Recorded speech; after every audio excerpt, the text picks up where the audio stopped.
सकता जब तक सत्संग में आकर भगवान के चरित्र को, भगवान की कथा को, भगवान की लीलाओं को महापुरुषों के मुख से श्रवण न करे, तब तक उसे जीवन का वास्तविक उद्देश्य भी समझ में नहीं आ सकता। भगवान की मंगलमयी कथा,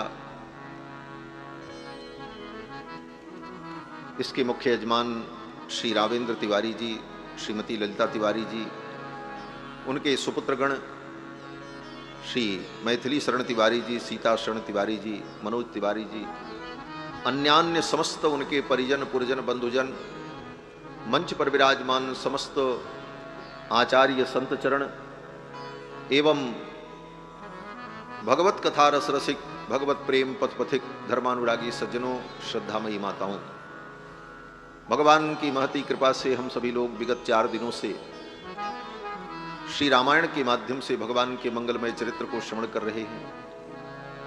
ये रामायण हमें जीना सिखाती है, कैसे हमें जीना चाहिए। संत जन कहते हैं, देखो रामायण हमको जीना सिखाती है और भागवत हमको मरना सिखाती है। भागवत कथा हमको मरना सिखाती है, कैसे मरना चाहिए।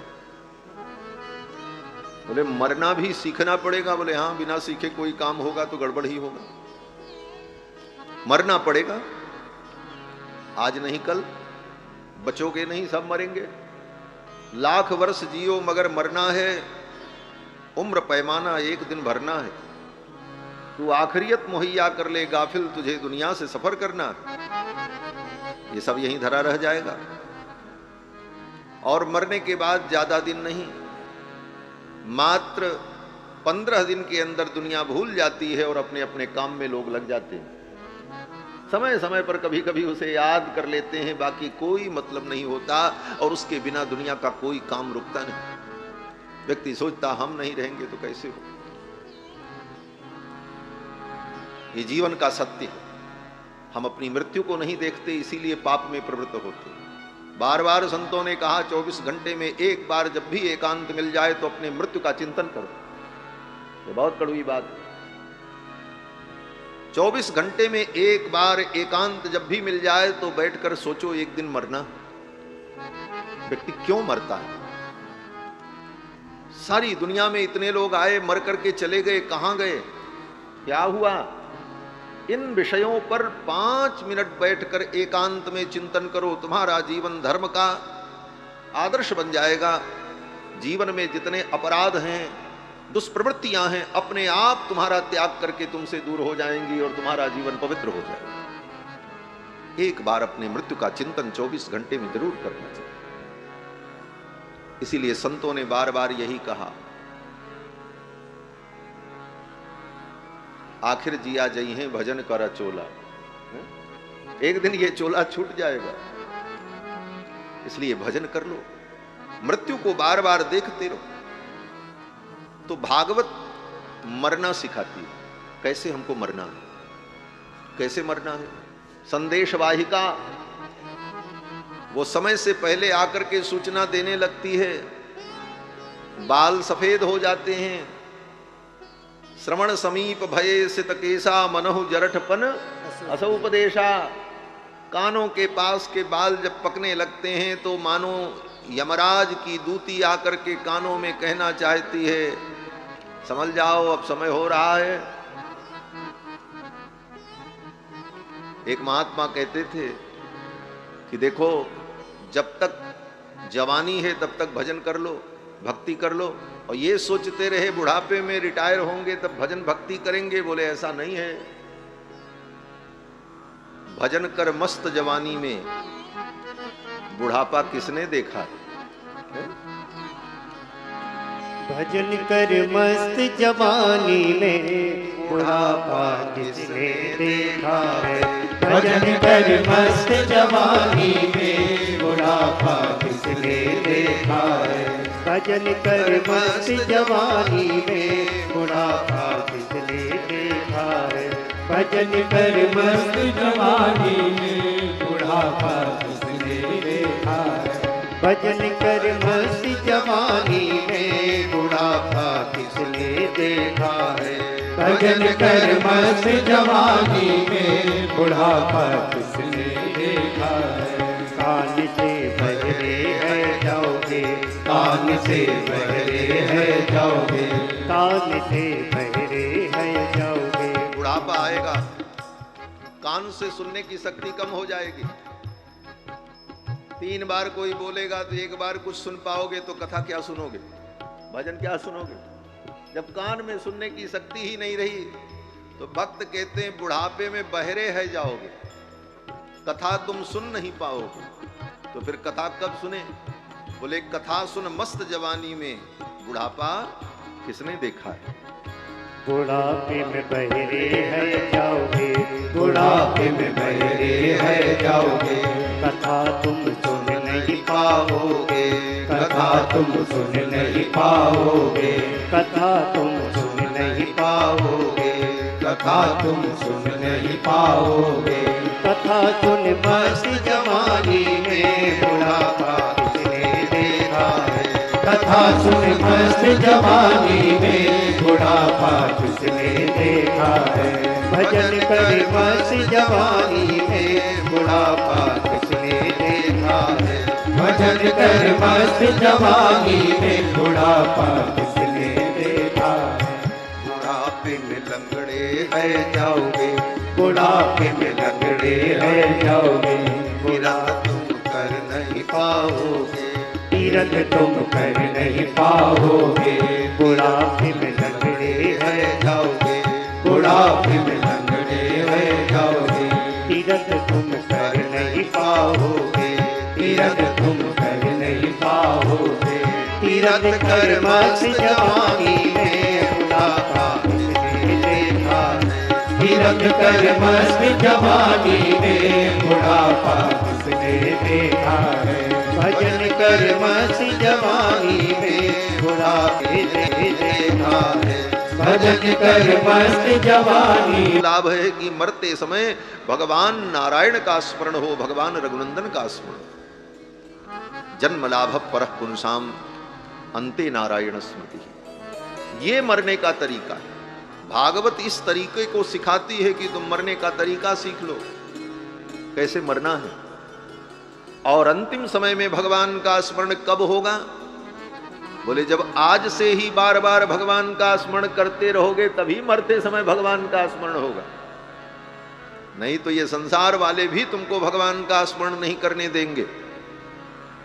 जब व्यक्ति मरने लगता है तो सब रिश्तेदार नातेदार आ जाते हैं। कोई कहता देखो ये बेटी आई है, ये बेटा आया है, ये नाती आया है, ये वहां से आया है, ये कनाडा से आपसे मिलने आए हैं, आपको देखने आए हैं।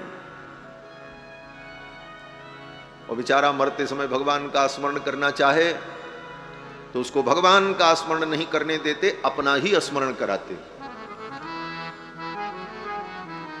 और जब मर जाता है तब लोग कहते हैं राम नाम सत्य है, राम नाम सत्य। कितना बड़ा धोखा होता है जीवन में। बचपन में सिखाया कि धराधाम सत्य है, जवानी में बताया कि अर्थ काम सत्य है, जब पंछी पिजड़े से उड़ चला तब लोगों ने कहा राम नाम सत्य।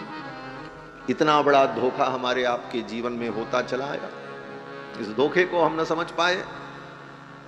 तो कहते हैं मरते समय संसार के लोग अपना स्मरण कराएं, उससे अच्छा है कि तुम आज से ही भगवान के स्मरण में लग जाओ, तो मरते समय भी भगवान की ही याद आएगी। यही मृत्यु का तरीका है, यही मरना सिखाती है भागवत।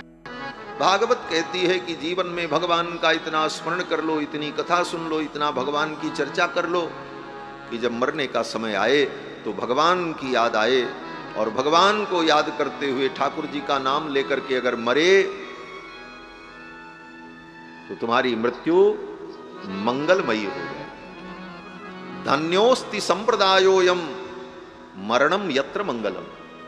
जिस मरण को सारी दुनिया अमंगल मानती है, अशुभ मानती है, लेकिन हमारे संप्रदाय में, संप्रदाय का मतलब सनातन धर्म की इस पवित्र परंपरा में मृत्यु को भी मंगल माना जाता है।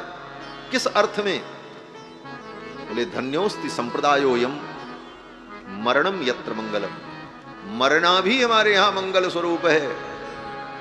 मृत्यु को भी एक महोत्सव के रूप में ज्ञानी व्यक्ति, भक्त व्यक्ति अनुभव करता है, तो मरते समय भगवान का अगर स्मरण हो गया तो फिर कोई चिंता नहीं, तुम्हारा मरना सुधर गया। संत कहते हैं भगवान का नाम लेकर के अगर मर गए तो कोई चिंता नहीं। राम का नाम लेकर जो मर जाएंगे, ये न पूछो कि मरकर किधर जाएंगे। किधर जाएंगे? बोले ये जिधर भेज देंगे उधर जाएंगे। राम का नाम लेकर जो मर जाएंगे, राम का नाम लेकर जो मर जाएंगे, वो अमर नाम दुनिया में कर जाएंगे, वो अमर नाम दुनिया में कर जाएंगे। ये न पूछो कि मर कर किधर जाएंगे, ये न पूछो कि मर कर किधर जाएंगे, वो जिधर भेज देंगे उधर जाएंगे, वो जिधर भेज देंगे उधर जाएंगे। राम का नाम लेकर जो मर जाएंगे, राम का नाम लेकर जो मर जाएंगे। टूट जाए न माला कहीं प्रेम की, टूट जाए न माला कहीं प्रेम की, वो टूट जाए न माला कहीं प्रेम की, टूट जाए न माला कहीं प्रेम की। कीमती ये रतन सब बिखर जाएंगे, कीमती ये रतन सब बिखर जाएंगे। राम का नाम लेकर जो मर जाएंगे, राम का नाम लेकर जो मर जाएंगे। बात मानो न मानो खुशी आपकी, बात मानो न मानो खुशी आपकी, बात मानो न मानो खुशी आपकी, बात मानो न मानो खुशी आपकी, बात मानो न मानो खुशी आपकी, बात मानो न मानो खुशी आपकी, बात मानो न मानो खुशी आपकी, बात मानो न मानो खुशी आपकी। हम मुसाफिर हैं कल अपने घर जाएंगे, हम मुसाफिर हैं कल अपने घर जाएंगे। राम का नाम लेकर जो मर जाएंगे, राम का नाम लेकर जो मर जाएंगे, वो अमर नाम दुनिया में कर जाएंगे, वो अमर नाम दुनिया में कर जाएंगे। वो राम का नाम लेकर जो मर जाएंगे, राम का नाम लेकर जो मर जाएंगे। अच्युतम केशवम राम नारायणम, अच्युतम केशवम राम नारायणम, कृष्ण दामोदरम वासुदेवम हरिम, कृष्ण दामोदरम वासुदेवम हरिम। सीतरम माधवम गोपिका वल्लभम, सीतरम माधवम गोपिका वल्लभम, सीतरम माधवम गोपिका वल्लभम, सीतरम माधवम गोपिका वल्लभम, सीतरम माधवम गोपिका वल्लभम, सीतरम माधवम गोपिका वल्लभम, सीतरम माधवम गोपिका वल्लभम, सीतरम माधवम गोपिका वल्लभम। जानकी नायकम रामचंद्रम भजे, जानकी नायकम रामचंद्रम भजे, ओ जानकी नायकम रामचंद्रम भजे, जानकी नायकम रामचंद्रम भजे। अच्युतम केशवम राम नारायणम, अच्युतम केशवम राम नारायणम, कृष्ण दामोदरम वासुदेवम हरिम, कृष्ण दामोदरम वासुदेवम हरिम। अच्युतम केशवम राम नारायणम, अच्युतम केशवम राम नारायणम, कृष्ण दामोदरम वासुदेवम हरिम, कृष्ण दामोदरम वासुदेवम हरिम, कृष्ण दामोदरम तनुं वासुदेवं भजे। बोलो श्री सीतारामचंद्र भगवान की जय। भागवत हमें मरना सिखाती है और रामायण हमें जीना सिखाती है, कैसे जीना चाहिए, जीवन में हम कैसे व्यवहार करें। हमारे अगल बगल जो हमारा घटाते बढ़ाते काय रहते हैं, अब इधर बढ़ाते हत्या करोगे क्या हमारी भैया। श्री सीतारामचंद्र भगवान की जय। माइक को एक रस एक बार जो चल जाए चलने दीजिए, क्यों घटाते बढ़ाते रहे।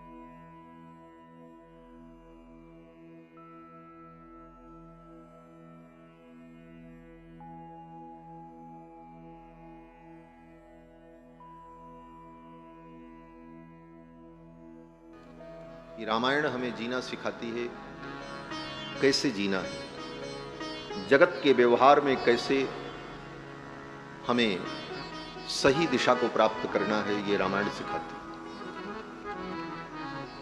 और रामायण हमें एक सच्चा मानव बनाती है, इसलिए रामायण का निरंतर अनुसंधान करते रहना चाहिए। भाई के साथ हमारा व्यवहार कैसा हो, पिता के साथ हमारा व्यवहार कैसा हो, पत्नी के साथ हमारा व्यवहार कैसा हो, मित्र के साथ हमारा व्यवहार कैसा हो, इस व्यवहार को, इस जीवन को कैसे हम मंगलमय बनाएं, ये रामायण सिखाती है। इसलिए संतों ने कहा रामायण जीना सिखाती है और भागवत मरना सिखाती है। जीवन और मरण यही दो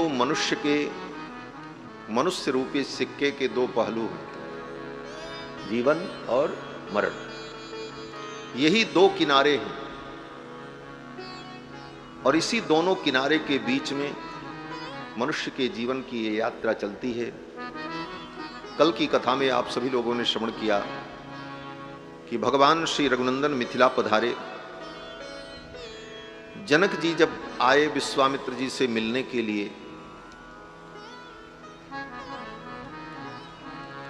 मिथिला के उपवन में विश्वामित्र जी अपने परिकरों के सहित ठहरे हुए थे। उस समय भगवान श्री राम और कुमार लक्ष्मण दोनों भाई बगल के बगीचे में घूमने के लिए चले गए थे। जनक जी महाराज जब अपने परिकरों के सहित आए तो राम जी को आहट मिली, गुरु जी के पास लोग आए, इस समय मुझे गुरु जी के पास रहना चाहिए। गुरु जी को कोई आवश्यकता लग जाए, कुछ कहना हो, इसलिए गुरु जी की सेवा में रहना चाहिए। शिष्य का यही धर्म है। जब गुरु जी के पास कोई आए उस समय शिष्य को आसपास ही रहना चाहिए, पता नहीं क्या कार्य पड़ जाए। तो भगवान श्री राम और कुमार लक्ष्मण चल पड़े और आए। और जब राम लक्ष्मण आए तो विश्वामित्र जी ने उनको बुला करके अपने बगल बैठाया। राम लक्ष्मण जब आए तो जितने लोग थे सब उठ करके खड़े हो गए, हतप्रभ हो गए राम लक्ष्मण को देखकर। और उससे भी बड़ी बात तो तब हो गई जब विश्वामित्र जी ने उनको प्रेम स्नेह पूर्वक बुला करके अपने बगल बैठाया। तेहि अवसर आए दो भाई, तेहि अवसर आए दो भाई, गए रहे थे घन फुलवाई, गए रहे थे घन फुलवाई, श्याम गोरे मृदु वयस किशोरा, श्याम गोरे मृदु वयस किशोरा, लोचन सुखद विश्वजित चोरा, लोचन सुखद विश्वजित चोरा, उठे सकल जब रघुपति आए, उठे सकल जब रघुपति आए, विश्वामित्र निकट बैठाए, विश्वामित्र निकट बैठाए, भय सब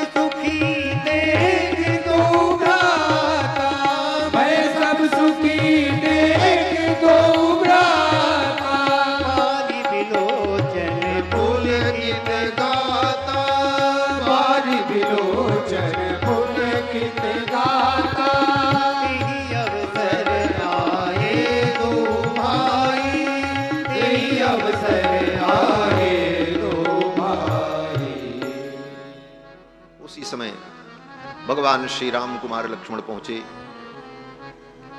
सबने देखा, सबके लोचन सजल हो गए। जनक जी महाराज ने पूछा, ये कौन है? विश्वामित्र जी ने परिचय दिया कि ये अयोध्या के राजा चक्रवर्ती सम्राट महाराज दशरथ के पुत्र हैं, मेरे यज्ञ की रक्षा के लिए आए। और हे राजन, अब आपके यज्ञ में, आपके यज्ञ का दर्शन करने के लिए, किंवा आपके यज्ञ को पूर्ण करने के लिए आए। फिर तो जनक जी महाराज बड़े प्रसन्न हुए। जनक जी महाराज भगवान को देखकर प्रेमानंद में डूब गए। नृपति विदेह जी को ब्रह्मानंद बहिगो, बहिगो कहते हैं, बिंदु कवि प्रेमानंद सिंधु बीच बूढ़ी बूढ़ी। बिंदु कवि प्रेमानंद सिंधु बीच बूढ़ी बूढ़ी, नृपति विदेह को ब्रह्म ज्ञान बहिगो। राजा जनक का जो ब्रह्म ज्ञान था, रघुनंदन के मधुर माधुर्य रूप को देखकर उनका ब्रह्म ज्ञान बह गया। और जनक जी ने यही कहा, इनहि विलोकत अति अनुरागा, बरबस ब्रह्म सुखहि मन त्यागा। जनक जी का मन संसार के किसी वस्तु, व्यक्ति, सौंदर्य, साधन, किसी चीज में कभी आसक्त नहीं हुआ। ऐसे ज्ञानी जनक जी साधारण नहीं। इनका नाम विदेह है। विदेह का मतलब जो देह में रहते हुए भी देह की सत्ता से ऊपर है, उनका नाम विदेह। और केवल जनक जी ही विदेह नहीं है। जनक जी के यहां जितने लोग हैं सब विदेह हैं। सब विदेह पद पूर्ण आत्मविद्या के पंडित। मिथिला में जो हैं सब विदेह पद पूर्ण है, सब आत्मविद्या के पंडित हैं। आत्मविद्या की नगरी ही जनकपुरी। उपनिषद उठा करके पढ़ो, पुराणों को पढ़ो, महाभारत को पढ़ो। बड़े बड़े ज्ञानियों ने जनक जी के पास जाकर के जनक जी से उपदेश ग्रहण किया। देवी भागवत के अनुसार तो सुखदेव जी महाराज भी जाकर के जनक जी के पास उपदेश ग्रहण कर। ऐसे ज्ञानी श्री जनक जी महाराज। जनक जी के दरबार में अष्टावक्र जी प्रवचन करते और बड़े बड़े ऋषि मुनि महात्मा बैठ करके सुनते, याज्ञवल्क्य इत्यादि महात्मा लोग। और जब कोई संदेह की बात आती तो जनक जी संदेह दूर करते, निर्णय देते। ये जनक जी का ज्ञान था। जोग भोग मह राख्यो गोई, राम बिलोकत प्रगट्यो सोई। आज उनका वह भगवत प्रेम राम जी को देख करके प्रकट हो गया। प्रेम अत्यंत गोपनीय। प्रेम वो रत्न है जिसको सुरक्षित संपुट में छिपा करके रखा जाता है। बेशकीमती हीरे की अंगूठी ऐसे अलमारी में और ताखे पे और कोने में नहीं डाल दी जाती। बढ़िया मखमल की बनी हुई मजबूत डिब्बी के अंदर रख करके, फिर उसे बंद करके, तब ला करके अंदर रख करके, तब लाक लगा करके, तब बड़ा गेट बंद कर दिया जाता। क्यों बोले? वो कीमती। भगवत प्रेम रूपी जो रत्न है, उस रत्न को जनक जी महाराज ने अपने जोग और भोग रूपी संपुट में छिपा करके जीवन भर रखा, किसी को पता नहीं चलने दिया।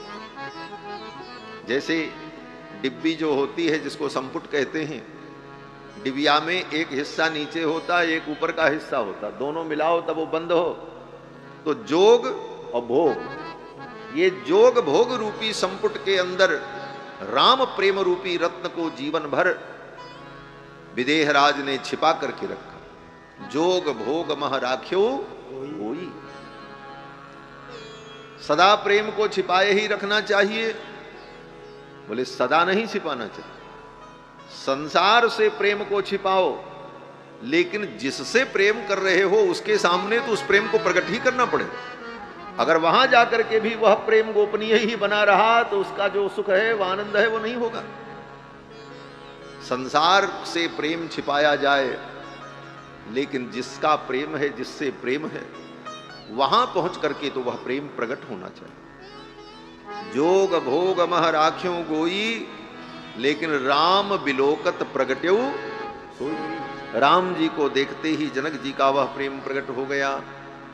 सारा वृत्तांत जब विश्वामित्र जी ने बताया, वहीं बगल में महर्षि गौतम के पुत्र सतानंद जी खड़े थे, जनक जी के पुरोहित। जब उन्होंने सुना कि ये दशरथ नंदन राम हैं, अयोध्या से आए हैं, तो शतानंद जी ने विश्वामित्र जी से कहा, मुनिवर, ये दशरथ नंदन राम हैं और इन्हीं के द्वारा मेरी मां अहिल्या का उद्धार होना था, तो क्या आपने इनको मेरी मां से मिलाया? ये शतानंद जी ने पूछा विश्वामित्र। अपिते मुनि शार्दूल मम माता यशस्विनी, दर्शिता राजपुत्राय तपो दीर्घमुपागता। दीर्घ काल से तप करती हुई, अपने जीवन को तपाती हुई मेरी मां इनकी प्रतीक्षा कर रही हैं, क्या आपने इनको मेरी मां से मिलाया? दर्शिता राजपुत्राय। विश्वामित्र जी ने सारा वृत्तांत बताया। इनके दर्शन मात्र से अहिल्या का उद्धार हो गया। श्रीमद् वाल्मीकि रामायण के अनुसार अहिल्या के उद्धार के कारण को जब बताया था गौतम महर्षि ने, तो कहा था, अहिल्या को जब शाप दिया तो अहिल्या ने कहा, महाराज मेरा उद्धार कब होगा? तो महर्षि गौतम ने कहा कि यदा त्वे तद्वनम घोरम रामो दशरथात्मजः, जिस दिन इस वन में दशरथ नंदन राम आएंगे, यदा त्वे तद्वनम घोरम रामो दशरथात्मजः आगमिष्यति दुर्धर्षः तदा पूता भविष्यसि।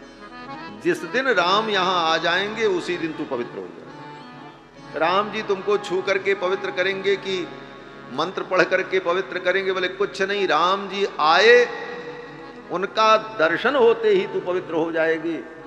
आगमिष्यति दुर्धर्षः तदा पूता भविष्य। विश्वामित्र जी ने कहा, मुनिवर, आपकी मां अहिल्या का परम कल्याण हुआ और वो महर्षि गौतम के साथ पतिलोक चली गई। गए पतिलोक आनंद भरी। यह सुनकर शतानंद जी को बड़ा सुख हुआ, इन्होंने मेरी मां का कल्याण किया। शतानंद जी सोचने लगे, अब मैं किसकी महिमा का वर्णन करूं? विश्वामित्र जी की महिमा का वर्णन करूं कि राम जी की महिमा का वर्णन करूं? अगर विश्वामित्र जी राम जी को लेकर के ना आते तो मेरी मां का कल्याण कैसे होता? और कल्याण तो राम जी के द्वारा हुआ। तो अगर मैं विश्वामित्र जी की स्तुति करूं, उनकी प्रशंसा करूं, तो कहीं राम जी ये मन में न सोच लें कि कल्याण तो हमने किया, हमारा कोई नाम ही नहीं हुआ। और अगर राम जी की महिमा का वर्णन करें तो कहीं विश्वामित्र जी ये न सोच लें कि ले करके आने वाले तो हम थे और हमारी कोई चर्चा ही नहीं हुई। तब शतानंद जी ने विचार किया। शतानंद जी सोचने लगे, गुरु की महिमा में, गुरु की प्रशंसा में ही शिष्य की प्रशंसा समाहित रहती है। राम जी की महिमा का वर्णन करने की अपेक्षा विश्वामित्र जी की महिमा का वही वर्णन करना ही उचित होगा। और ये सोचकर शतानंद जी महाराज भगवान श्री राम को विश्वामित्र जी का चरित्र सुनाने लगे, गुरु कथा सुनाने। राम जी श्रद्धा पूर्वक अपने गुरुदेव विश्वामित्र के चरित्र को शतानंद जी से सुनते। जैसे भगवान की कथा सुननी चाहिए, उसी तरह गुरु की कथा सुननी चाहिए। जिस तरह भगवान का नामोच्चारण करना चाहिए, जप करना चाहिए, उसी तरह गुरोर नाम सदा जपेत, गुरु के नाम का जप करना। गुरु के नाम के जप का भी महत्व, गुरोर नाम सदा जपेत। लेकिन एक बात और यहां कहते, भगवान का नाम तो उच्च स्वर से भी लिया जाए, खूब उच्च स्वर में भगवान के नाम का उच्चारण हो, संकीर्तन हो, लेकिन गुरु के नाम का चिंतन करते समय मन ही में चिंतन करना चाहिए, बोलना नहीं चाहिए, स्पष्ट उच्चारण नहीं करना चाहिए। क्यों? बोले श्रेयस कामो न गृहणीयात्। मनु जी महाराज कहते हैं अगर श्रेय की कामना है तो आत्म नाम गुरोर नाम, अपना नाम और अपने गुरु का नाम, कृपण व्यक्ति का नाम, पति पत्नी एक दूसरे का नाम और अपने ज्येष्ठ पुत्र का नाम, इन नामों का उच्चारण नहीं करना चाहिए। बड़ा बेटा हो तो उस बड़े बेटे का नाम लेकर के नहीं बुलाना चाहिए माता पिता। माता पिता कुछ उपनाम रख दें और उस नाम से बुलाएं। इसीलिए पुराने जमाने में बड़े बेटे को भैया, बाबू, बेटा यही सब कह करके बुलाया जाता, संबोधन होता। पति पत्नी का नाम न ले और पत्नी पति का नाम न ले। लेकिन आजकल तो फैशन हो गया, शहरों में तो महाराज वो बेशर्मी देखने को मिलती है कि डायरेक्ट नाम लेकर के स्त्रियां बुलाती हैं अपने पति को, और पति भी उसी तरह। पति पत्नी एक दूसरे का नाम न ले,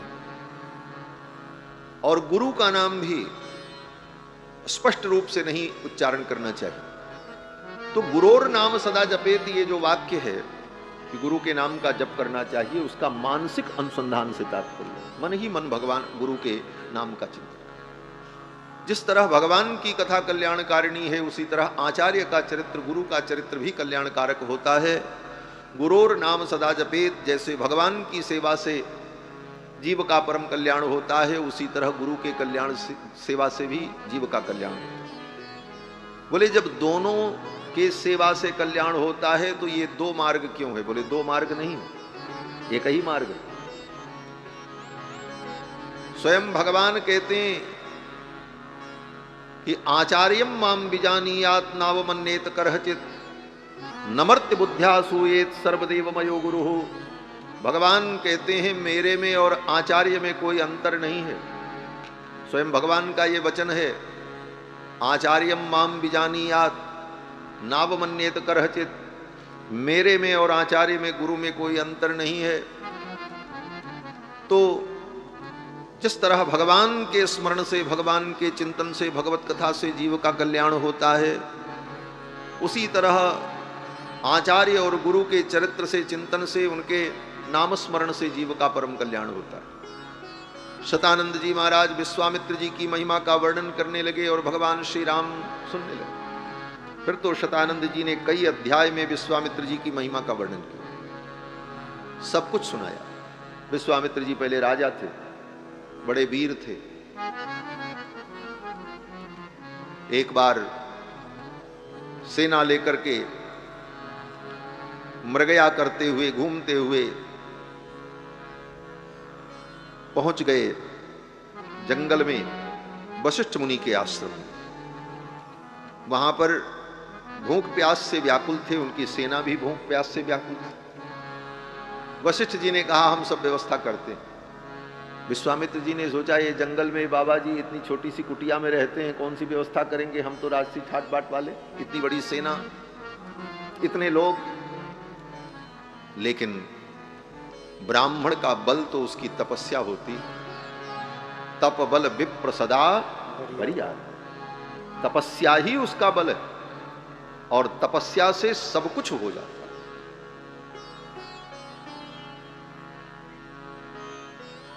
विश्वामित्र जी महाराज अपने परिकरों के सहित जब पहुंचे तो वशिष्ठ जी ने संकल्प किया, अपनी कामधेनु नंदिनी से कहा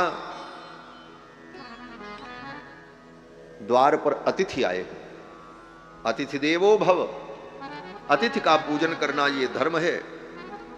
हे देवी, इस धर्म के लिए, अतिथि पूजन के लिए जो जो वस्तुएं हैं उन वस्तुओं को तुम प्रस्तुत करो। वशिष्ठ जी की गौ, कामधेनु, नंदिनी उसने सब कुछ प्रकट कर दिया। सुंदर महल बन गया, अनेक प्रकार की वस्तुएं प्रकट हो गईं, भक्ष्य भोज्य लेह चोष्य समस्त प्रकार के स्वादिष्ट पदार्थ प्रकट हो गए, सबके सुंदर बिस्तर लग गए, सब प्रकार की सुख सुविधा प्रकट हो गई। विश्वामित्र जी महाराज की संपूर्ण सेना, उनके परिकर सब सुखपूर्वक रहे। विश्वामित्र जी को समझ में नहीं आया, जंगल में इतनी बड़ी व्यवस्था इन महात्मा ने कैसे की। विश्वामित्र जी ने पूछा वशिष्ठ जी से,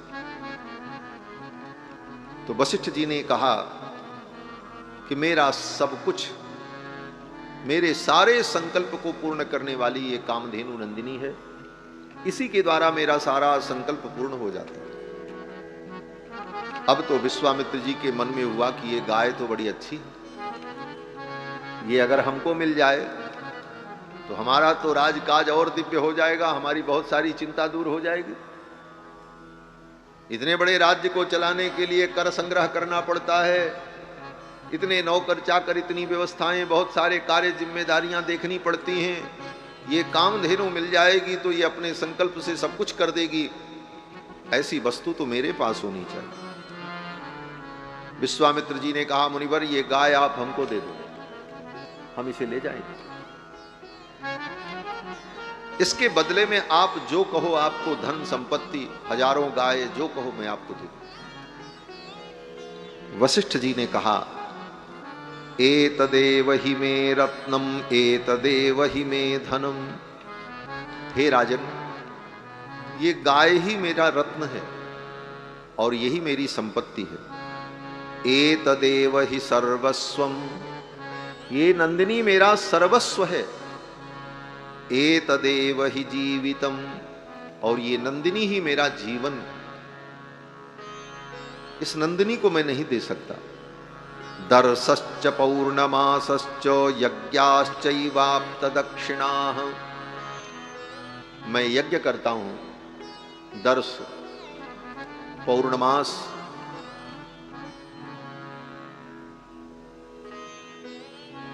शुक्ल पक्ष की प्रतिपदा को जो यज्ञ किया जाता है उसको कहते हैं दर्श, और कृष्ण पक्ष की प्रतिपदा को जो यज्ञ किया जाता है उसको कहते हैं पौर्णमास। दर्श और पौर्णमास, ये दो यज्ञ हर महीने में अग्निहोत्र करने वाले ब्राह्मण को, द्विज को, क्षत्रिय को, वैश्य को करना पड़ता है। आजकल तो ये सब धर्म सुनने को नहीं मिलेगा, देखना तो बहुत दूर की बात है।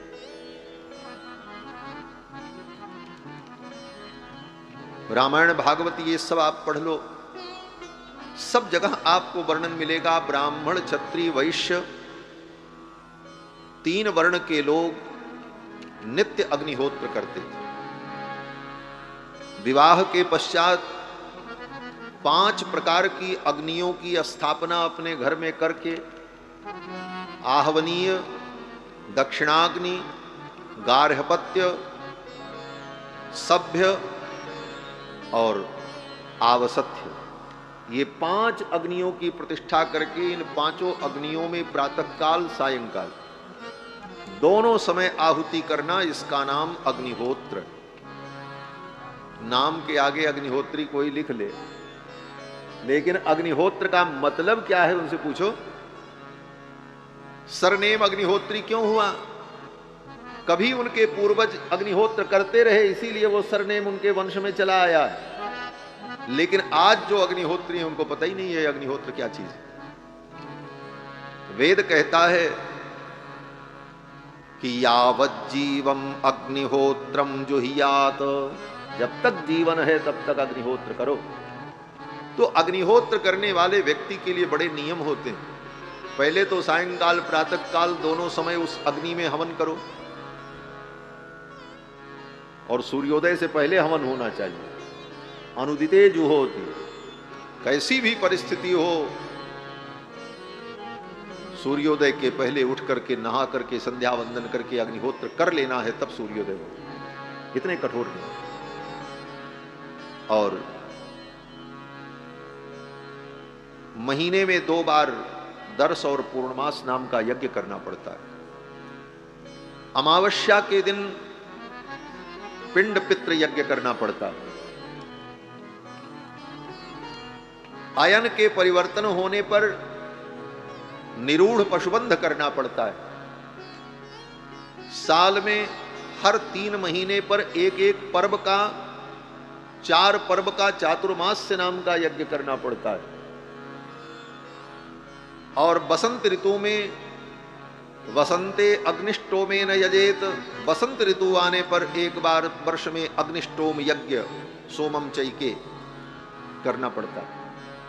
इतनी प्रक्रिया जो करता है वह अग्निहोत्री होता है। और ऐसा अग्निहोत्र सभी ऋषि मुनि लोग, राजा महाराजा लोग, क्षत्रिय वैश्य लोग करते थे। वशिष्ठ जी महाराज नित्य अग्निहोत्र करते। वशिष्ठ जी कहते हैं, दरसश्च पौर्णमासश्च यज्ञाश्चैवाप्त दक्षिणाः एतदेवं हे राजन विविधाश्च क्रियास्तथा। हे राजन, मैं यज्ञ करता हूं, दर्श पूर्णमास आदि यज्ञ, और इन समस्त क्रियाओं के लिए जो दक्षिणा देनी पड़ती है, यज्ञ ऐसे ही थोड़ी होता है, यज्ञ में वस्तु का उपयोग होता है, दक्षिणा भी देनी पड़ती। तो मैं कहां से दक्षिणा लाऊं, कहां से वस्तु ले आऊं? ये मेरी कामधेनु ही मेरा सहयोग करती है और सब कुछ हमें प्राप्त हो जाता है। और इसी कामधेनु के भरोसे मैं सारे धर्म कर्मों का निर्वाह करता हूं। एत देव में ही राजन विविधाश्च क्रियास्तथा अतो मूला क्रिया सर्वा मम राजन संशयः। मेरे जीवन की समस्त क्रियाएं इसी के अधीन है, इसलिए मैं इसको नहीं दे सकता। विश्वामित्र जी ने कहा, मेरा आधा राज्य ले लो, ये गाय दे दो। वशिष्ठ जी ने कहा नहीं। विश्वामित्र जी ने कहा, मेरा पूरा राज्य ले लो, ये गाय हमको दे दो। वशिष्ठ जी ने कहा, किसी भी कीमत पर मैं अपनी इस कामधेनु को नहीं दे सकता। विश्वामित्र जी राजा थे, राजधर्म था, हठ था। विश्वामित्र जी ने कहा, मैं राजा हूं, और राजा रत्नहारी होता है, कोई भी रत्न राजा के पास होना चाहिए। राजा का एक पर्यायवाची शब्द है रत्नहारी, जो रत्न को हरण कर ले। विश्वामित्र जी ने कहा, मैं इसे ले जाऊं। विश्वामित्र जी ने सेवकों को आदेश दिया, इस गाय को खोल लो, ले चलो। अब तो महाराज सेवकों ने खोल लिया। नियमाना तु सबला राम राज्ञा महात्मना दुखिता चिंतयामास रुदंती शोककर्षिता। नंदिनी को जब खोल लिया और सेवक उसकी रस्सी पकड़ करके खींचने लगे, नंदिनी जाने को तैयार नहीं थी। नंदिनी रोने लगी, उसकी आंखों से अश्रु गिरने लगे। नंदिनी ने सोचा, मैंने क्या अपराध किया? मैंने तो महर्षि वशिष्ठ की हर कामना पूर्ण की, क्या कारण है कि महर्षि वशिष्ठ मेरा त्याग कर रहे हैं? ये मुझे क्यों ले जा रहे हैं? परित्यक्ता वशिष्ठेन किमहं सुमहात्मना। कामधेनु ने वशिष्ठ जी से पूछा, हे महात्मन, क्या आपके द्वारा मेरा त्याग किया जा चुका है? ये बलपूर्वक मुझे क्यों ले जा रहे हैं? वशिष्ठ जी ने कहा, शबले, मैंने तुम्हारा त्याग नहीं किया है। मैं ब्राह्मण हूं, मैं अकिंचन हूं, मैं युद्ध कर नहीं सकता, लड़ाई लड़ नहीं सकता, और ये बलपूर्वक तुम्हें ले जा रहे हैं। तो कामधेनु ने कहा, मुनिवर, आपने ये कैसे मान लिया कि आप निर्बल हैं? आप अपने स्वरूप का स्मरण करें।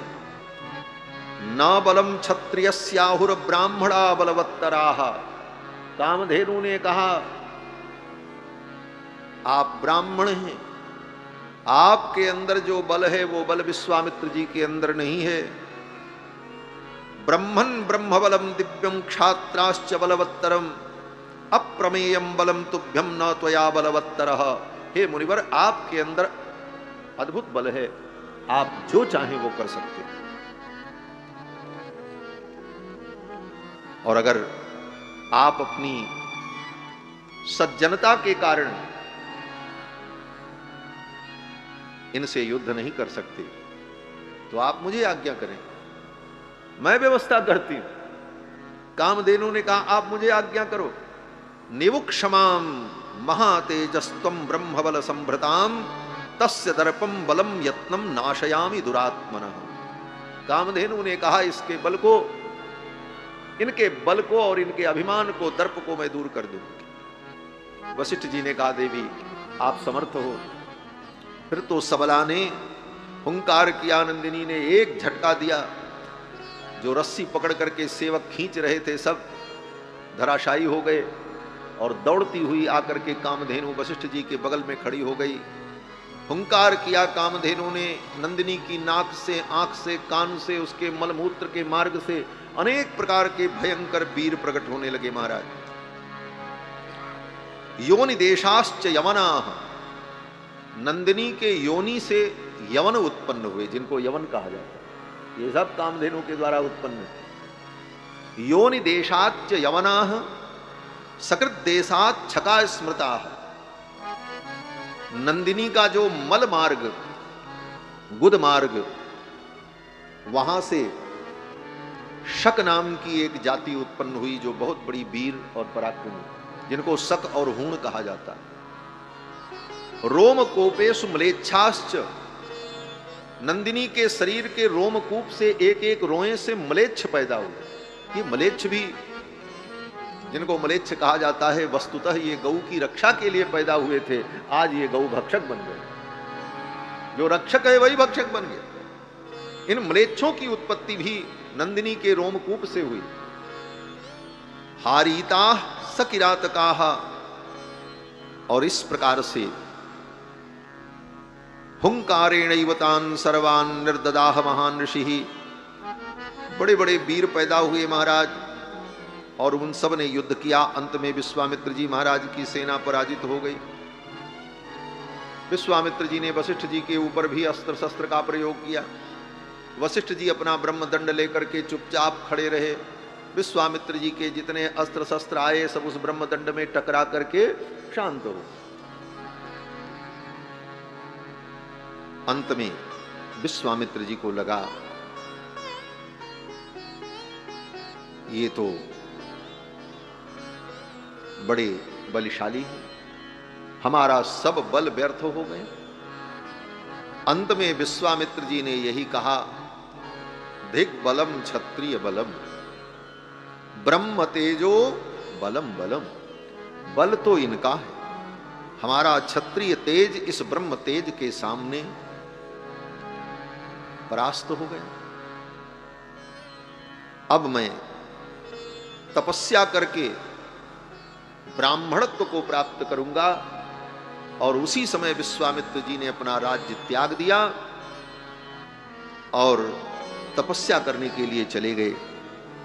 फिर तो विश्वामित्र जी ने बहुत तपस्या की। भारत की चारों दिशाओं में विश्वामित्र जी ने तप किया, और उनके तप में बड़े बड़े विघ्न भी आए। कभी त्रिशंकु आ गया,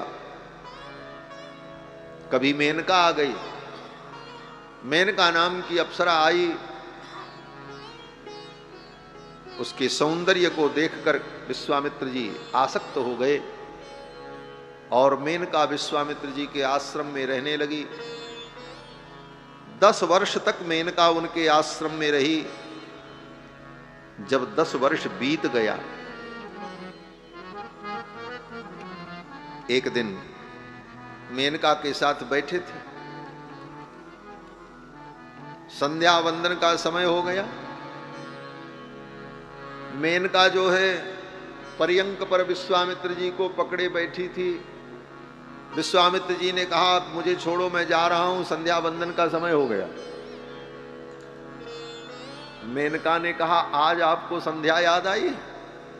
10 साल में कितनी संध्याएं चली गई, 10 साल बीत गए, और आज 10 वर्ष बीत गए, आज आपको संध्या वंदन का स्मरण हुआ?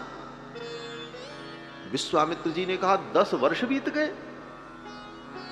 मेनका ने कहा तो कोई 1-2 दिन बीते। विश्वामित्र जी ने कहा मुझे लगा कि अभी मैं तुमसे मिल रहा हूं, 10 वर्ष चला गया मेरे जीवन। संसार के भोग में, सांसारिक सुख में व्यक्ति का जीवन बीत जाता है और जीव को पता ही नहीं चलता। विश्वामित्र जी को बड़ा पश्चाताप हुआ कि जीवन का 10 वर्ष इसमें चला गया। उसी समय विश्वामित्र जी उठ करके चल जान गए कि देवताओं की माया के द्वारा ये सब कुछ हुआ है और देवराज इंद्र ने अपनी माया के द्वारा मेरे तप को बिगाड़ने के लिए सब योजना बनाई। वस्तुतः बात यही सत्य है, किसी का दोष नहीं होता। भगवान की माया, देव माया बड़ी विचित्र है। समय आने पर यह देव माया किसको चकमा दे देगी कोई ठिकाना नहीं।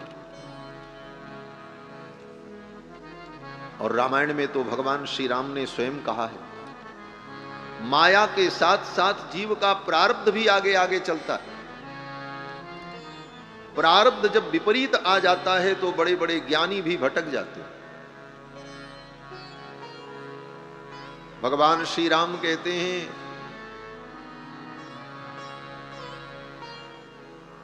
कि उग्र तपस्या करने वाले महापुरुष भी दैवे नाभिप्रचोदितः, प्रारब्ध की प्रेरणा से उत्सृज्य नियमास्तीव्रान भ्रश्यन्ते काममन्युभिः, अपने कठोर नियम का त्याग करके वे भी पथ से विचलित हो गए। उसका कारण बोले प्रारब्ध हो। प्रारब्ध भी बड़ा विचित्र है। प्रारब्ध का मतलब हमारे जीवन में कुछ जो होना है, अच्छा बुरा, कुछ पहले से तय रहता है। कुछ तो हमारे कारण अच्छा बुरा होता है और कुछ पहले से तय है। जो पहले से तय है वो होगा ही होगा, उसी को प्रारब्ध कहते हैं। विश्वामित्र जी ने इसे प्रारब्ध माना, नहीं तो मेनका को शाप दे देते, तूने मेरी तपस्या भ्रष्ट की। विश्वामित्र जी ने सोचा अभी तो काम के कारण तपस्या भ्रष्ट हुई और अगर मैं इसके ऊपर क्रोध करूंगा तो और भी तपस्या भ्रष्ट होगी। काम और क्रोध ये दो विकार व्यक्ति की तपस्या को, उसकी साधना को विनष्ट कर देते। काम क्रोध इनको जीत लेना बड़ा कठिन है।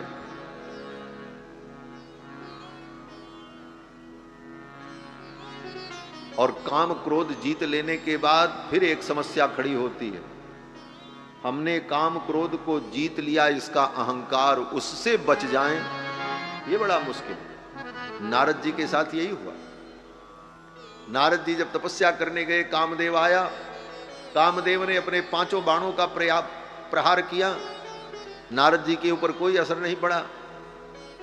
अंत में कामदेव शरण में आ गया। नारद जी ने कहा जाओ, प्रसन्नतापूर्वक उसे विदा कर दिया। नारद जी मन में सोचने लगे, कामदेव तो भगवान शंकर के पास भी आया था, लेकिन भगवान शंकर ने काम को तो जीता लेकिन क्रोध को नहीं जीत पाए। कामदेव के ऊपर क्रोध किया, जब शिव तीषण नयन उघारा, चितवत काम भयउ जरी छारा, काम भस्म हो गया। लेकिन मैंने तो क्रोध को भी जीत लिया, मैंने कामदेव के ऊपर क्रोध नहीं किया। तो सच्ची बात है, नारद जी ने क्रोध नहीं किया, काम को भी जीता, क्रोध को भी जीता, लेकिन काम क्रोध को हमने जीता, इस बात का अहंकार आ गया, गर्व उत्पन्न हो गया। चल पड़े बताने के लिए, चल के बतावें, भगवान शंकर ने काम को जीता, क्रोध को नहीं जीता। चलते हैं, पहले उन्हीं से बात करते हैं। सीधे भगवान शंकर के पास पहुंचे। शंकर जी के पास जब पहुंचे, शंकर जी बड़े प्रसन्न हुए, नारद जी आए हैं, भगवान के भक्त हैं। भक्त आते हैं तो भगवान की चर्चा होती है। भगवान शंकर भी परम भागवत, और नारद जी, भगवान शंकर ने सोचा देवर्षि नारद आए हैं, अब तो भगवान की कथा सुनने को मिलेगी। लेकिन नारद जी जब पहुंचे तो नारद जी ने भगवान की कथा नहीं सुनाई। मारी चरित शंकर ही सुनाए, मारी चरित शंकर ही सुनाए, अति प्रिय ज्ञानी महेश सिखाए, अति प्रिय ज्ञानी महेश सिखाए, अति प्रिय ज्ञानी महेश सिखाए। मार चरित शंकर ही सुना। गोस्वामी जी की शब्दावली कितनी सटीक। भगवान शंकर सोच रहे थे रामचरित सुनाएंगे, लेकिन जब नारद जी पहुंचे तो क्या सुनाया? बोले मार चरित। रामचरित नहीं, मार चरित सुना। मार चरित शंकर ही सुनाए। भगवान शंकर ने समझाया, चलो कोई बात नहीं, आपने यहां सुना दिया, लेकिन भगवान के सामने तो मत सुनाना, और कहीं मत सुनाना। और जिसको मना करो कि ये काम न करो तो वो ही काम करता है। नारद जी चल पड़े और भगवान के पास पहुंचे, जाकर के भगवान को सब सारी बात सुनाई। भगवान जान गए हृदय में अंकुर उत्पन्न हो गया है अभिमान का, ये नष्ट होना चाहिए, और भगवान ने लीला की, नारद जी का अभिमान नष्ट हुआ। तो कहने का तात्पर्य कि विश्वामित्र जी ने शाप नहीं दिया मेनका को। विश्वामित्र जी ने सोचा अब क्रोध करेंगे तो और तपस्या नष्ट हो। फिर विश्वामित्र जी तपस्या करने के लिए चल पड़े और पुष्कर में जाकर हजारों वर्ष तप किया। गायत्री ने प्रकट होकर के उनका वर्ण किया। ब्रह्मा ने आकर के कहा आप ब्राह्मण, क्योंकि ब्रह्मा ही सारी सृष्टि बनाते हैं। ब्रह्मा जी जो कहते हैं, जो निर्णय कर दें, वो सबको मान्य होगा। ब्रह्मा जी ने कहा आप अपनी तपस्या और साधना के द्वारा ब्राह्मणत्व को प्राप्त कर रहे हैं, आप ब्राह्मण। विश्वामित्र जी ने कहा आपके कहने पर मैं अपने को ब्राह्मण नहीं मानूंगा। क्यों? बोले वशिष्ठ जी आकर के कहें तब मैं मानूंगा। ब्रह्मपुत्रो वशिष्ठो माम एवं वदतु देवता। वशिष्ठ जी महाराज आकर के कहें विश्वामित्र ब्राह्मण है, और सारे देवता इसका समर्थन करें, तब मैं मानूंगा। अंत में ये सब हुआ और विश्वामित्र जी ब्रह्मर्षि बन गए। इन्हें ब्रह्मर्षि पद की प्राप्ति हुई। विश्वामित्र जी के इस जीवन वृत्तांत को सतानंद जी ने बड़े विस्तार से सुनाया राम जी को। राम जी सुनकर के बड़े प्रसन्न हुए। राम जी की श्रद्धा विश्वामित्र जी के चरणों में और दृढ़ हो गई। देखो यहां पर एक बड़ी महत्वपूर्ण बात है। जब सतानंद जी ने विश्वामित्र जी का चरित्र सुनाया तो सब सुनाया, कुछ छोड़ा नहीं। सतानंद जी ने कहा इन्होंने आपके गुरु वशिष्ठ के 100 पुत्रों को मारा है, आपके गुरु जी की गाय छीनने का प्रयत्न किया, लड़ाई लड़ी, त्रिशंकु को स्वर्ग भेजने के लिए विधि के विपरीत, शास्त्र के विपरीत यजन कराया। 10 वर्षों तक मेनका अप्सरा इनके आश्रम में रही, उससे एक बेटी पैदा हुई जिसका नाम शकुंतला था। लेकिन ये सब सुनने के बाद भी राम जी के मन में अश्रद्धा नहीं हुई। कितनी गंभीर बात है। आज का अगर कोई शिष्य हो, सुन ले गुरुजी ने ये सारे करामात किए थे, कहेगा महाराज ऐसे ही है, इतना बड़ा बड़ा कांड इन्होंने किया है, उसकी श्रद्धा समाप्त हो जाएगी। लेकिन राम जी की श्रद्धा समाप्त नहीं। राम जी की श्रद्धा विश्वामित्र जी में और दृढ़ हो। इतने महान, इतने बड़े बड़े उपद्रव को झेलते हुए भी जो हार नहीं मानते और अंत में ब्रह्मर्षि पद को प्राप्त कर लेते हैं, मेरे गुरुदेव इतने महान हैं। ये गुरुनिष्ठा का ज्वलंत उदाहरण राम जी के चरित्र से ग्रहण करना चाहिए। ऐसा उदाहरण कहीं मिलेगा नहीं। और जब जब बात आई तो राम जी ने अपने विश्वामित्र जी के गुरु जी के चरणों की निष्ठा को प्रकट किया। जब वाली के मारने की बात आई, सुग्रीव ने कहा रघुनंदन, वाली को वही मार सकता है जो इन 7 तालों को एक बाण से गिरा दे। राम जी ने कहा ठीक है, तुम्हारे विश्वास के लिए मैं ये भी करूंगा। बाली सुग्रीव ने राम जी से क्या क्या नहीं कराया। दुंदुभी राक्षस की मरी हुई हड्डियों को फेंकवाया। जो काम ढोर को फेंकना, मरे हुए पशु और जीव के शरीर को, कंकाल को फेंकना, ये काम जिन अंत्यजों चांडालों का है, वो काम सुग्रीव ने राम जी से कराया। राम जी ने कहा चलो तुम्हारे विश्वास के लिए मैं ये भी कर देता हूं। इसके बाद भी सुग्रीव को विश्वास नहीं। ये जीव बानर है, जैसे बानर की मति स्थिर नहीं रहती। बानर और मानव में अंतर क्या है? बोले श्रुतयो यत्र गच्छन्ति तत्र गच्छन्ति मानवाः, मतयो यत्र गच्छन्ति तत्र गच्छन्ति बानराः। श्रुति और शास्त्र जो कहे उस पे चलने वाला मानव होता है, और मति कहे इस डाली पर कूद जाओ तो उस डाली पर कूद गए, मन कहा कि इधर कूद जाए तो उधर कूद गए, बोले वो बंदर होता। बंदर की मति स्थिर नहीं रहती। इतना करने के बाद भी सुग्रीव को भरोसा नहीं हुआ। भगवान ने कहा था सखा सोच त्यागहु बल मोरे, सब विधि घटब काज में तोरे, मैं तुम्हारे सब विधि अनुकूल हो जाऊंगा, तुम भरोसा करो। लेकिन सुग्रीव को भरोसा नहीं हुआ। सुग्रीव ने कहा महाराज भरोसा तो हुआ लेकिन अभी 50% बस। फिर भी राम जी ने कहा अच्छा बताओ मैं क्या करूं जिससे तुमको भरोसा हो। सुग्रीव ने कहा इन 7 तालों को एक बाण से जो काट करके गिरा दे वो वाली का वध कर सकता है। वो 7 ताड़ के वृक्ष थे, ताल वृक्ष, और एक लाइन से एक क्रम में नहीं थे, एक यहां एक यहां एक यहां एक यहां, ऐसे ऐसे ऐसे ऐसे ऐसे, जैसे सर्प हो। उसकी भी कथा है। एक बार वाली 7 ताल फल को लेकर के आया खाने के लिए। उन 7 फलों को रखा था कि संध्या वंदन कर लें, पूजा पाठ कर लें, तब खाएं। तब तक एक भयानक सर्प आया और सर्प आकर के उसी ताल फल के ऊपर बैठ गया, इसे इस क्रम से ऐसे ऐसे। वाली ने देखा, वाली ने सोचा अब तो ये खाने लायक रहा ही नहीं फल, इतनी मेहनत से हम लाए थे और ये सर्प ने आकर के मेरे फल को अशुद्ध कर दिया। तो वाली को क्रोध आया। वाली ने कहा जाओ मैं शाप देता हूं, मेरे लाए हुए फल पर तुम बैठ गए, मुझे खाने नहीं दिया, अब ये फल तुम्हारे शरीर को बेध करके तत्काल वृक्ष का रूप धारण करेंगे।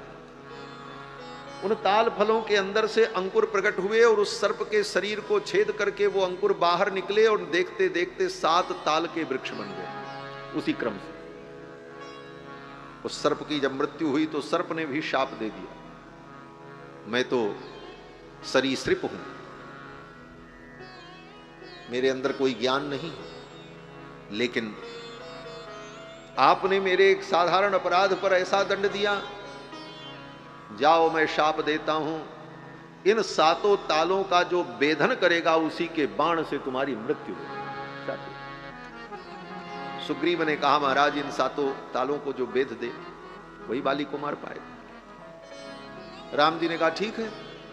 धनुष पर बाण चढ़ाया और राम जी ने संकल्प किया। क्या संकल्प किया? राम जी ने यही संकल्प किया कि कुशिक नंदन विश्वामित्र जी के चरणों में मेरी श्रद्धा हो तो ये बाण 7 तालों का भेदन कर दे।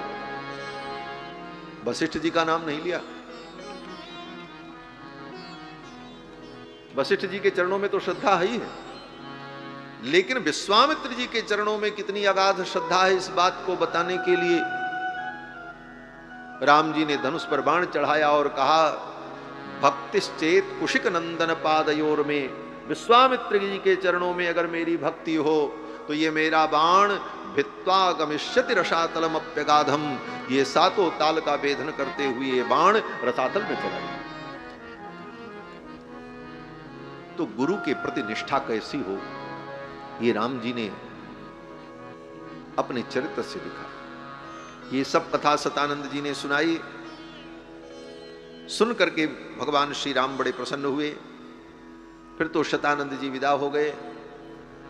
विश्वामित्र जी के रहने के लिए, रघुनाथ जी के लिए, उनके परिकरों के लिए जनक जी ने सब व्यवस्था कर दी थी। रात बीती। दूसरे दिन सवेरे जनक जी महाराज के दरबार में विश्वामित्र जी को अपने परिकरों के साथ जाना था।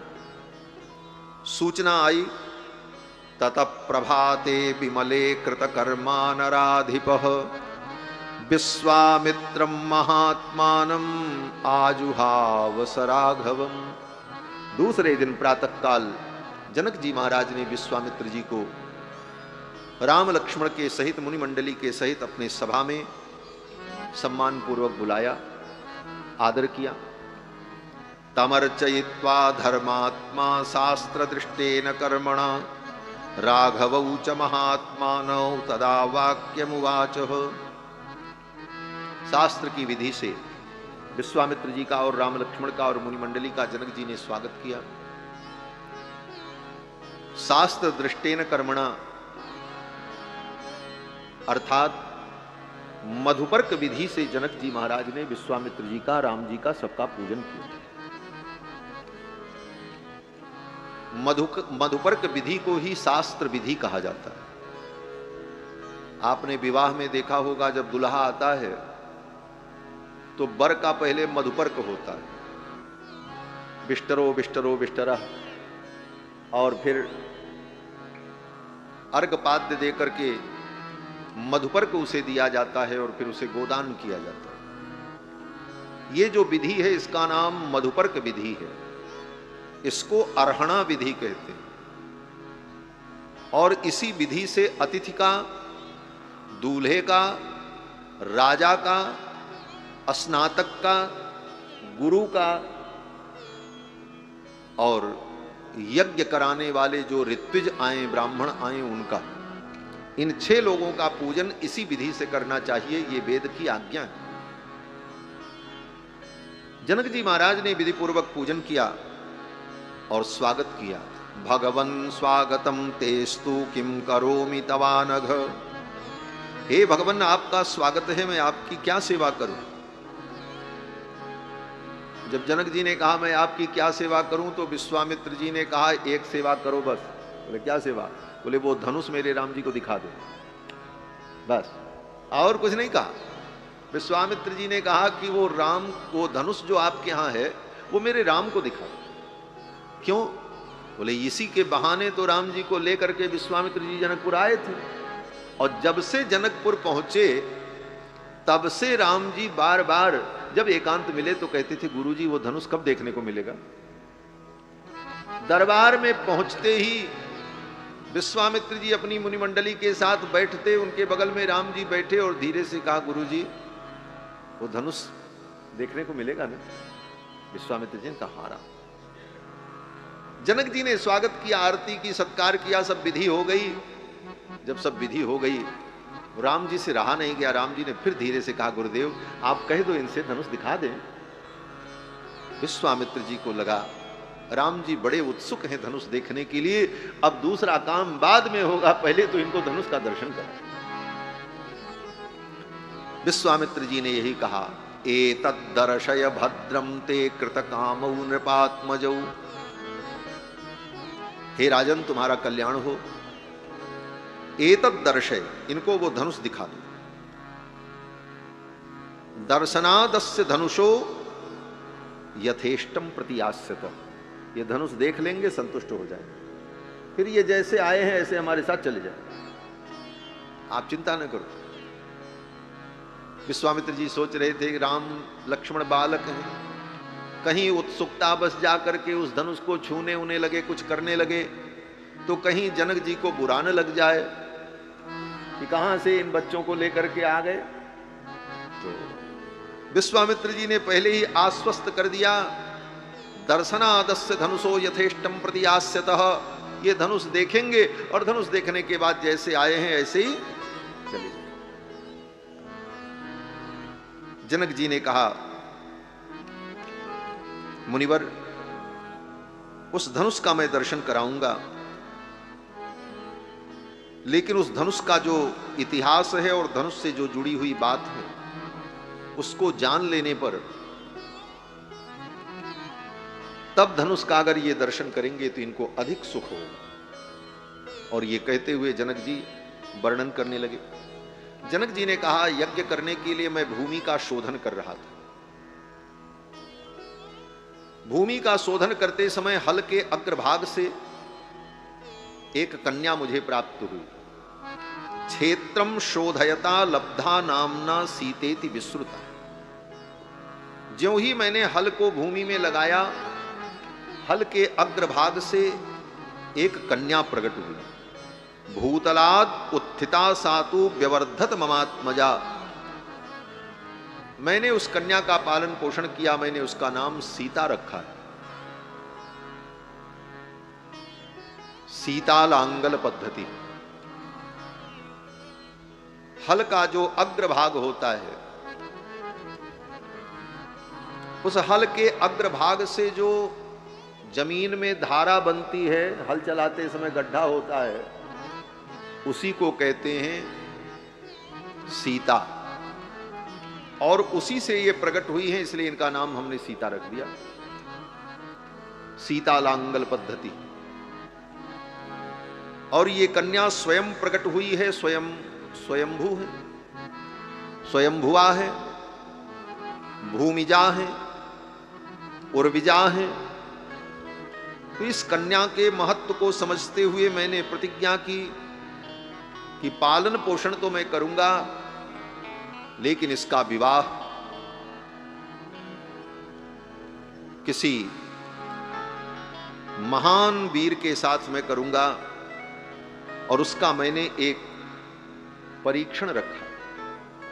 मेरे यहां जो ये माहेश्वर धनुष है, इस धनुष पर जो प्रत्यंचा चढ़ा दे जो वीर, उसके साथ मैं अपनी बेटी का विवाह करूंगा, ये मैंने प्रतिज्ञा कर ली। बड़े बड़े राजा आए सुन करके, लेकिन कोई उस धनुष पर प्रत्यंचा नहीं चढ़ा। गोस्वामी जी ने इस चित्र का बड़ा सुंदर वर्णन किया कि जनक जी ने स्वयंवर किया, बड़े बड़े राजा आए, तमक तमक करके जा रहे थे उठाने के लिए, लेकिन कोई उस धनुष को नहीं उठा पाया। और ज्यों ज्यों राजा लोग जाकर के उठाने का प्रयत्न करते, मानो धनुष और गंभीर होता चला जाता। क्यों? गोस्वामी जी कहते हैं उन राजाओं के बल को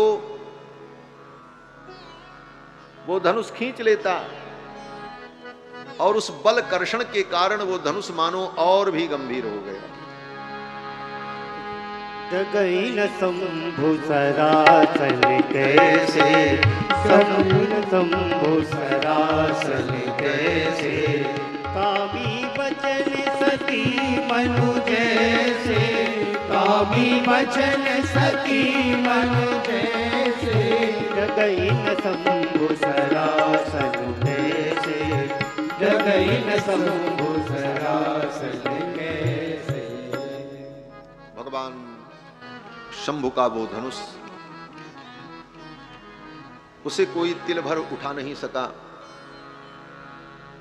उन राजाओं के अभिमान के कारण उनके स्पर्श करते ही उनके बल का कर्षण करके वो और गंभीर होता चला गया, अधिक अधिक गरु आए।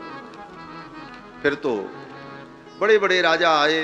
गोस्वामी जी कहते हैं भूप सहस दस एक ही 12 लगे उठावन टरई न तारा, और सब हार कर पराजित होकर चले गए। जनक जी यहां पर वर्णन करते हैं, जनक जी कहते हैं फिर तो उन राजाओं ने योजना बनाई मिथिला के ऊपर आक्रमण कर दो और इस कन्या का हरण कर लो।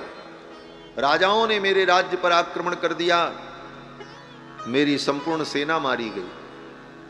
फिर मैंने देवताओं से प्रार्थना की, देवताओं ने एक अजेय सेना प्रदान की और उस सेना के द्वारा वे सभी राजा पराजित हुए। फिर लौट करके कभी मेरे नगर की ओर नहीं आए। लेकिन हे मुनिवर, मेरी बेटी सीता का अभी तक विवाह नहीं हुआ, क्योंकि मैंने प्रतिज्ञा की है जो इस धनुष पर प्रत्यंचा चढ़ाएगा उसी के साथ मैं अपनी बेटी का विवाह करूंगा। तो इन्हें देख करके मेरे मन में उत्साह हो रहा है। जनक जी ने कहा यद्यस्य धनुषो राम कुर्याद आरोपणम मुने, यदि राम इस धनुष पर प्रत्यंचा चढ़ा दें तो सुताम अयोनिजाम सीताम दद्याम दासरथे रहम, मैं अपनी अयोनिजा कन्या सीता का इनको दान कर दूंगा। ये सुनकर विश्वामित्र जी ने जनकस्य वचः श्रुत्वा विश्वामित्रो महामुनि धनुर्दर्शय रामाय इति होवाच पार्थिव। जनक जी के इन वचनों को सुनकर विश्वामित्र जी ने कहा लाओ दिखाओ मेरे राम को धनुष, फिर देखते हैं। अब तो जनक जी का आदेश हुआ, वीर लोग गए 5000 बड़े बड़े पहलवान, छोटे मोटे नहीं महाराज। महर्षि वाल्मीकि कहते हैं कि व्यायतानाम महात्मनाम, व्यायतानाम महात्मनाम, बड़े लंबे लंबे पहलवान। कितने बोले? 5000 नृणाम शतानि पंचाशत, 5000 बड़े बड़े वीर गए और उस पेटी को लेकर के आए जिस पेटी में वो धनुष रखा हुआ था। लोहे की मंजूषा थी, बड़े बड़े पहिया लगे हुए थे उसमें, और उसे उठा करके नहीं लाए, उसको खींच करके ले आए। समूहुस्ते कथंचन, और ला करके सभा के मध्य में जब रखा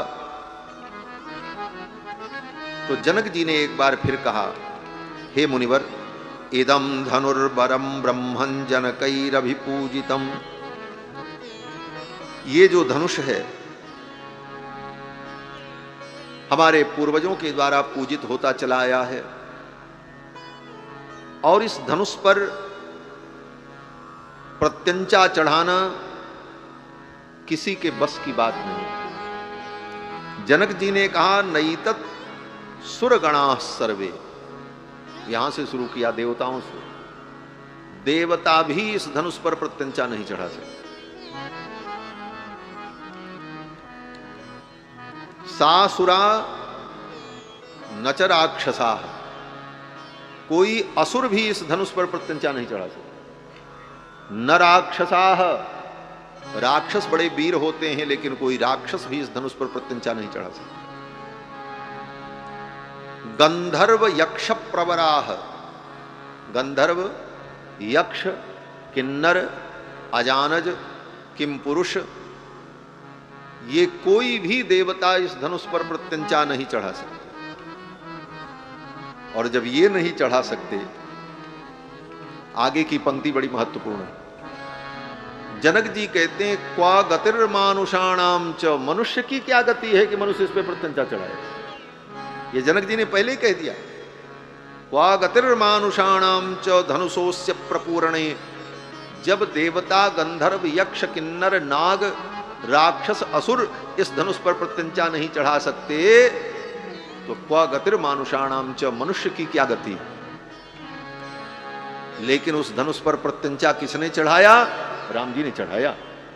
और प्रत्यंचा ही नहीं चढ़ाया, प्रत्यंचा चढ़ाने के क्रम में धनुष टूट गया। इससे क्या सिद्ध हुआ? बोले, इससे यही सिद्ध हुआ कि राम जी मनुष्य नहीं है। मनुष्य की तो कोई गति ही नहीं थी। राम जी देवता भी नहीं है, क्योंकि देवता भी नहीं चढ़ा सकते। राम जी यक्ष किन्नर गंधर्व नहीं है, तो यक्ष किन्नर गंधर्व राक्षस पिशाच मनुष्य, इन सब से अलग अगर कोई तत्व है तो वो तत्व परमात्म तत्व है, वो भगवान है। इस घटना के द्वारा भगवान की भगवत्ता सिद्ध हो। ये धनुष भंग केवल राम जी का पराक्रम नहीं प्रकट करता, ये धनुर्भंग राम के परत्व का निर्णय करता है कि राम जी परम तत्व हैं। रामान नास्ति परायणम परतरम, राम से परे कोई तत्व नहीं। ये तत्व निर्णय हो रहा है। धनुष आ गया, जनक जी ने सारी बात बताई। विश्वामित्र जी ने कहा, राम यही वो धनुष है, देखो, और इस पर प्रत्यंचा चढ़ाने का प्रयत्न करो। राम जी चल पड़े, गुरु जी को प्रणाम किया, और प्रणाम करके बड़े सहज भाव से राम जी धनुष की ओर चले। बाकी जितने राजा थे वो धनुष को उठाने जब जाते थे तो महाराज अपने पीतांबर को कमर में बांध करके परिकर बांध उठे अकुलाई, कमर में पीतांबर बांध करके कस करके अपनी मूछों पर ताव देते हुए, और जिसके मूछ नहीं थी वो अपनी भौं पे ताव दे रहा था। और महाराज इस तरह से सब जा रहे थे। कुछ तो ऐसे थे महाराज, धनुष तक जाते जाते बीच में 2-4 बार उठक बैठक लगा करके अपने भुजबल का अंदाजा लगा रहे थे, लेकिन इधर से सब बड़े उत्साह से जाते और उधर से बुझे हुए बल्ब के समान लौट करके चले आते, धनुष को तिल भर नहीं उठा पाते। लेकिन राम जी जब चले तो कैसे चले? गोस्वामी जी महाराज वर्णन करते हैं, सहज ही चले सकल जग स्वामी, मत मंजू बर गुंजर गावी। सहज ही चले सकल जग स्वामी, मत मंजू बर गुंजर गावी। मत मंजू बर गुंजर गावी। मत मंजू बर गुंजर गावी। जैसे गजराज, मत्त गजराज झूमते हुए चलता है अपनी मस्ती में, गज गयंद की चाल में बड़ी मस्ती में रघुनाथ जी चले, सहज ही चले सकल जग स्वामी। धनुष के पास जब पहुंचे तो एक बार गुरु जी को फिर प्रणाम किया। बोले अभी प्रणाम करके गए थे, लेकिन धनुष उठाने जा रहे हैं तो राम जी ने सोचा एक बार गुरु जी को फिर प्रणाम कर, लेकिन अब वहां जाकर के प्रणाम संभव नहीं है, वहीं से प्रणाम किया। कैसे? बोले मन ही मन प्रणाम किया। गुरु ही प्रणाम मन ही मन कीना, अति लाघव उठाई धनु लीना। गुरु ही प्रणाम मन ही मन कीना, अति लाघव उठाई धनु लीना। अति लाघव उठाई धनु लीना।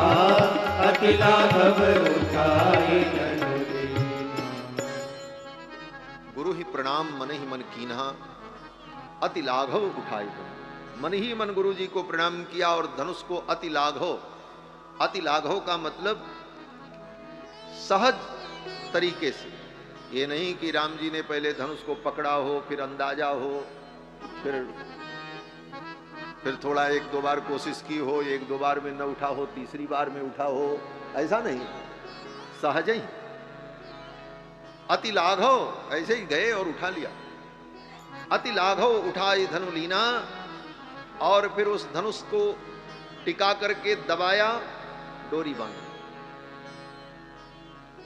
उठाया ही नहीं, उसे टिकाया, फिर बाएं हाथ से दबाया, दाहिने हाथ से डोरी को बांधा, फिर धनुष को बाएं हाथ से पकड़ा, दाएं हाथ से डोरी को पकड़ा और ऐसे डोरी को खींचा। अब इतना खींच दिया राम जी ने कि खींचते खींचते खींचते वो धनुष इतना झुकता चला गया कि बीच से टूट गया। महर्षि वाल्मीकि कहते हैं, महर्षि वाल्मीकि वर्णन करते हैं कि आरोपयित्वा मौर्वीं पूरयामास तद्धनुः तद्भवंज धनुर्मध्ये नरश्रेष्ठो महायशाः। वो धनुष बीच से टूट गया। कहने में तो देर लग गई। राम जी ने धनुष को उठाया, टिकाया, झुकाया, बांधा, खींचा, ये कहने में हमको देर लग गई, लेकिन ये सब करने में राम जी को देर नहीं लगी। क्यों? बोले कोई देख ही नहीं पाया कि राम जी ने कब उठाया, कब रखा, कब डोरी बांधी, कब खींचा। जब धनुष टूटा तब लोगों को पता चला। गोस्वामी जी महाराज वर्णन करते हैं, लेति चढ़ावत खेचत गाड़े, चढ़ावत खेचत गाड़े, काहू न लखा देख सब ठाणे, काहू न लखा देख सब ठाणे। चल राम मध्य धनु तोरा, चल राम मध्य धनु तोरा। हरे भुवन धुनि घोर कटोरा, हरे भुवन धुनि घोर कटोरा। हरे भुवन घोर कटोर तब रवि बाजित मार के चले छिकराई कर टोल मैया बोल कोरुम कल मल। सूर्य असुर मुनि कर काल दीने, सकल विकल विचारई। ओ खंड खंड उदाम तुलसी, जय बचन उचारई। जय बचन उचारई, जय बचन उचारई।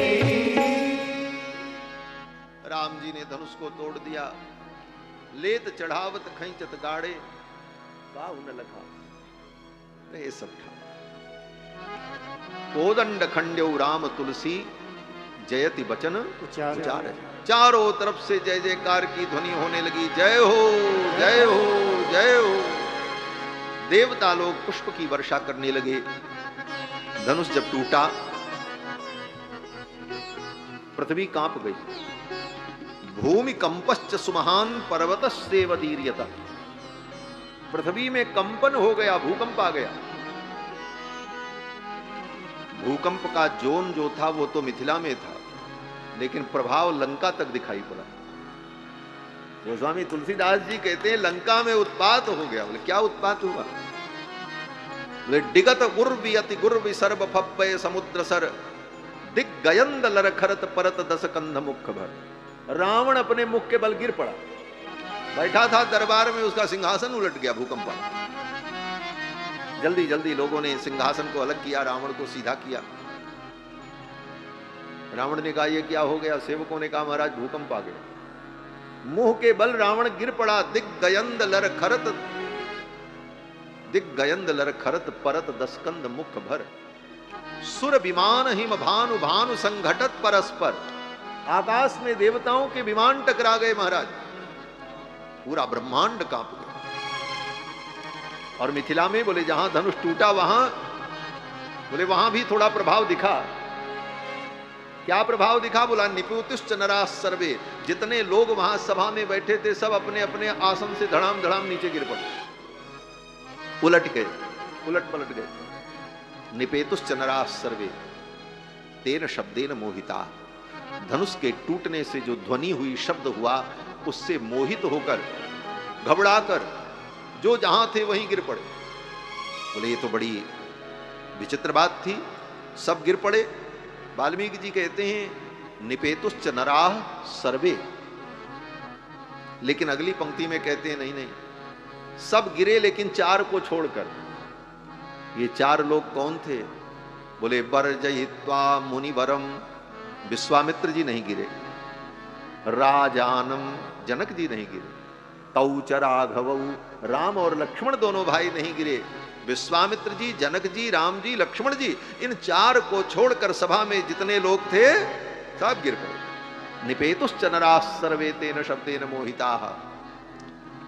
जब सब गिरे फटाफट उठ करके खड़े भी हो गए, शरीर झाड़ा, हाथ झाड़ा, एक दूसरे की ओर देखा और क्या क्या हुआ, क्या हुआ, एक दूसरे से कहने लगे क्या हुआ, क्या हुआ। तब तक चारों तरफ से आवाज आई, तोड़ दिया तोड़ दिया तोड़ दिया रे रघुवर ने धनुहिया तोड़ दिया रे। तोड़ दिया तोड़ दिया तोड़ दिया रे रघुवर ने धनुहिया तोड़ दिया रे। तोड़ दिया तोड़ दिया तोड़ दिया रे रघुवर ने धनुहिया तोड़ दिया रे। तोड़ दिया तोड़ दिया तोड़ दिया रे रघुवर ने धनुहिया तोड़ दिया रे। तोड़ दिया तोड़ दिया तोड़ दिया रे रघुवर ने धनुहिया तोड़ दिया रे। देश देश के राजा सब आए, देश देश के राजा सब आए, देश देश के राजा सब आए, देश देश के राजा सब आए। उन सब के मान को मरोड़ दिया रे रघुवर ने धनुहिया तोड़ दिया रे। उन सब के मान को मरोड़ दिया रे रघुवर ने धनुहिया तोड़ दिया रे। हाँ तोड़ दिया तोड़ दिया तोड़ दिया रे रघुवर ने धनुहिया तोड़ दिया रे। तोड़ दिया तोड़ दिया तोड़ दिया रे रघुवर ने धनुहिया तोड़ दिया रे।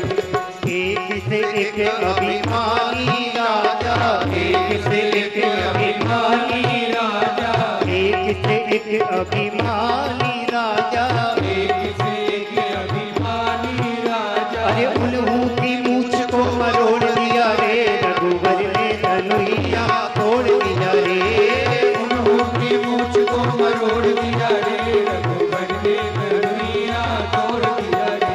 हाँ तोड़ दिया तोड़ दिया तोड़ दिया रे रघुवर ने धनुहिया तोड़ दिया रे। तोड़ दिया तोड़ दिया तोड़ दिया रे रघुवर ने धनुहिया तोड़ दिया रे। राजा जनक की प्रतिज्ञा निभाई, राजा जनक की प्रतिज्ञा निभाई, प्रतिज्ञा निभाई, प्रतिज्ञा निभाई, प्रतिज्ञा निभाई, प्रतिज्ञा निभाई। अरे राजा जनक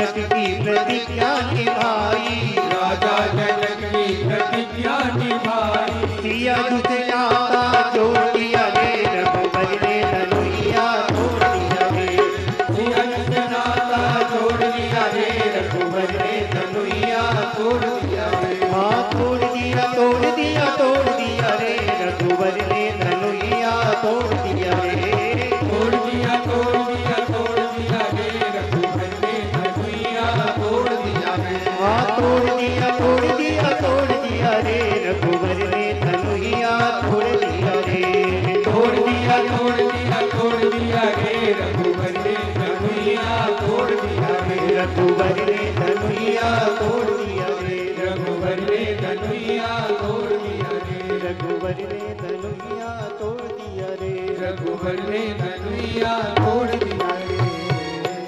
बोलो श्री सीतारामचंद्र भगवान की जय। राम जी ने धनुष तोड़ दिया, चारों तरफ जय जयकार होने लगी। उसी समय सखियां किशोरी जी को लेकर के आईं। किशोरी जी के हाथ में बरमाला। सखियों ने कहा, हे जानकी, ये बरमाला अब राम जी को पहना दो। किशोरी जी बरमाला पहनाना चाहती हैं, लेकिन प्रेम की ऐसी विवशता कि किशोरी जी राम जी को माला नहीं पहना पा रही। चतुर सखी लखी कहा बुझाई, चतुर सखी लखी कहा बुझाई, पहिरावो जय माल सुहाई, पहिरावो जय माल सुहाई, सुनत जुगल कर माल उठाई, सुनत जुगल कर माल उठाई, प्रेम विवश पहिराई न जाई, प्रेम विवश पहिराई न जाई, चतुर सखी लखी कहा बुझाई, चतुर सखी लखी कहा बुझाई। सखी ने कहा, जयमाल पहनाओ, लेकिन किशोरी जी पहना नहीं पाती। क्या कारण है?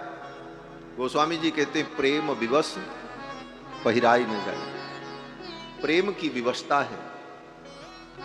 क्या है प्रेम की विवशता? प्रेम तो कहता है कि जिनको पाने की प्रतीक्षा थी, उनको प्राप्त करने का समय आ गया, विलंब मत करो, माला पहना दो। प्रेम तो ये कहता है। लेकिन किशोरी जी कुछ और सोचती। किशोरी जी सोचने लगी, अभी तो इनका मैं दर्शन कर रही हूं, आनंद सुख मिल रहा है, और ज्यों ही मैं माला पहना दूंगी, सखियां कहेंगी काम हो गया, अब चलो, फिर तो हमें लेकर के महल में चली जाए। इनका जो ये दर्शन सुख मिल रहा है, इस सुख से मैं वंचित हो जाऊंगी, और अपने सुख में मैं स्वयं बाधक बन जाऊं, माला पहना करके इस सुख से दूर चली जाऊं। नाना, ऐसा तो नहीं हो सकता। इस कारण से किशोरी जी माला को आगे बढ़ाती हैं, फिर हाथ पीछे कर लेती हैं। प्रेम विवश पहिराई न जाए। ये प्रेम की व्यवस्था कहती है, थोड़ी देर और रुक जाओ, थोड़ा इनको और देख लें, थोड़ा और दर्शन कर लें। और इस व्यवस्था के कारण किशोरी जी माला नहीं पहना पाए। भक्तों ने और भी बड़ी भावनाएं अनुभव की हैं। क्या अनुभव किया? बोले, भक्त कहते हैं किशोरी जी छोटी हैं, राम जी लंबे हैं। किशोरी जी का हाथ राम जी के गले तक नहीं पहुंचता, तो माला पहनाएं कैसे? इस कारण से किशोरी जी माला नहीं पहना पा रही। सखियों ने कहा, रघुनाथ जी आप थोड़ा झुक जाओ, हमारी किशोरी जी छोटी हैं, इनका हाथ आपके गले तक नहीं पहुंच रहा है, आप थोड़ा झुक जाओ तो मेरी किशोरी जी आपके गले में माला डाल दें। झुक जइयो ललने रघुबीर, लली मुरी छोटी सी, झुक जइयो ललने रघुबीर, लली मुरी छोटी सी, लली मुरी छोटी, किशोरी मोरी छोटी, लली मोरी छोटी, किशोरी मोरी छोटी, लली मोरी छोटी, किशोरी मोरी छोटी, लली मोरी छोटी, किशोरी मोरी छोटी। हाँ तुम हो बड़े बलवीर, लली मोरी छोटी सी, हाँ तुम हो बड़े बलवीर, लली मोरी छोटी सी, झुकी जइयो ललने मोरी छोटी सी। झुक जइयो ललन रघुवीर, लली मोरी छोटी सी। जय माला लिए कब से खड़ी है, जय माला लिए कब से खड़ी है, जय माला लिए कब से खड़ी है, जय माला लिए कब से खड़ी है। दूखन लाजो करी गली मोरी छोटी सी। हाँ दूखन लाजो सरी गली मोरी छोटी सी। झुक जइयो ललन रघुवीर, गली मोरी छोटी सी। झुक जइयो ललन रघुवीर, गली मोरी छोटी सी। तुम हो राम की अयोध्या के राजा, तुम हो राम की अयोध्या के राजा, तुम हो राम की अयोध्या के राजा। तुम हो राम की अयोध्या के राजा। हम हैं जनक के गरीब, लली मोरी छोटी सी। हाँ हम हैं जनक के गरीब, गली मोरी छोटी सी। झुक जइयो ललन रघुवीर, लली मोरी छोटी सी। झुक जइयो ललन रघुवीर, गली मोरी छोटी सी। सुनियो विनय दशरथ के लाला, सुनियो विनय दशरथ के लाला, पहिरो आज विजय जय माला, पहिरो आज विजय जय माला। हम गावे मंगल गीत, गली मोरी छोटी सी। हम गावे मंगल गीत, गली मोरी छोटी सी। झुक जइयो ललन रघुवीर, लली मोरी छोटी सी। झुक जइयो ललन रघुवीर, गली मोरी छोटी सी। ब्याह उछाह सुमंगल गावे, व्याहुचार सुमंगल गावे, नगरवासी लोचन सुख पावे, नगरवासी लोचन सुख पावे। तब युगल नयन बलिहार, लली मोरी छोटी सी। हाँ युगल नयन बलिहार, गली मोरी छोटी सी। झुक जइयो ललन रघुवीर, गली मोरी छोटी सी। झुक जइयो ललन रघुवीर, गली मोरी छोटी सी। लली मोरी छोटी किशोरी मोरी छोटी, लली मोरी छोटी किशोरी मोरी छोटी, लली मोरी छोटी किशोरी मोरी छोटी। लली मोरी छोटी किशोरी मोरी छोटी। तुम हो बड़े बलवीर, लली मोरी छोटी सी। हाँ तुम हो बड़े बलवीर, गली मोरी छोटी सी। झुक जइयो ललन रघुवीर, लली मोरी छोटी सी। झुक जइयो ललन रघुवीर, गली मोरी छोटी सी। लली मोरी छोटी किशोरी मोरी छोटी, लली मोरी छोटी किशोरी मोरी छोटी, लली मोरी छोटी किशोरी मोरी छोटी। लली मोरी छोटी किशोरी मोरी छोटी। हाँ तुम ललन रघुवीर, लली मोरी छोटी सी। झुक जइयो ललन रघुवीर, लली मोरी छोटी सी। झुक जइयो ललन रघुवीर, लली मोरी छोटी सी। झुक जइयो ललन रघुवीर, गली मोरी छोटी सी। झुक जइयो ललन रघुवीर, लली मोरी छोटी सी। झुक जइयो ललन रघुवीर, गली मोरी छोटी सी। लली मोरी छोटी सी, लली मोरी छोटी सी। बोलो श्री सीतारामचंद्र भगवान की जय। थोड़ी देर आप लोग भगवान नाम संकीर्तन करें, क्योंकि जो लोगों ने योजना बनाई है कि किशोरी जी राम जी को बरमाला पहनाएं, समय से योजना को क्रियान्वित करने की आवश्यकता होती है। प्रसंग रुकता नहीं है, प्रसंग तो अपनी गति से चलता है और प्रसंग के पीछे कथा के भाव निहित होते हैं, जो भाव विचलित हो जाते हैं। इसलिए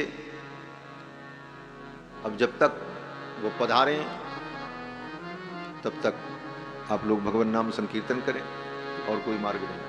जय राम लला जय जनक लली, जय राम लला जय जनक लली, जय राम लला जय जनक लली, जय राम लला जय जनक लली, जय राम लला जय जनक लली, जय राम लला जय जनक लली, जय राम लला जय जनक लली, जय राम लला जय जनक लली, जय लखन लाल बजरंग बली, जय लखन लाल बजरंग बली, जय लखन लाल बजरंग बली, जय लखन लाल बजरंग बली, जय राम लला जय जनक लली, जय राम लला जय जनक लली,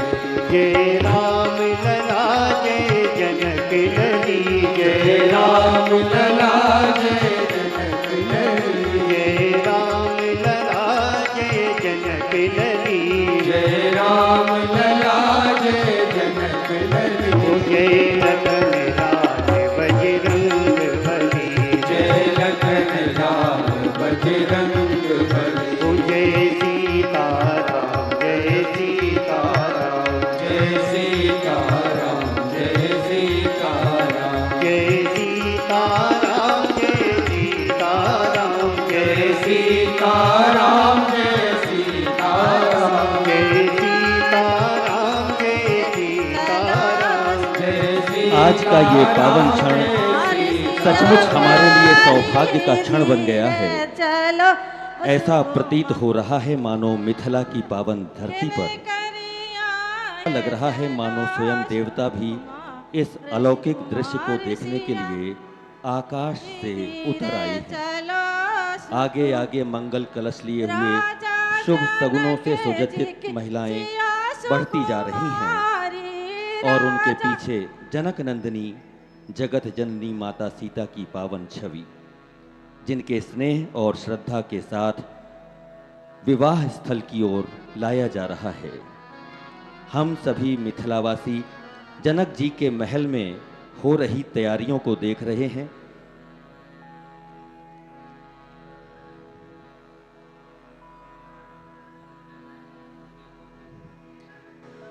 आज का ये दृश्य केवल एक झांकी नहीं है, ये तो श्रद्धा और भक्ति का वो पावन क्षण है जहां मिथिला की पवित्र भूमि जनकपुरी मानो हमारे सामने साकार हो उठी है।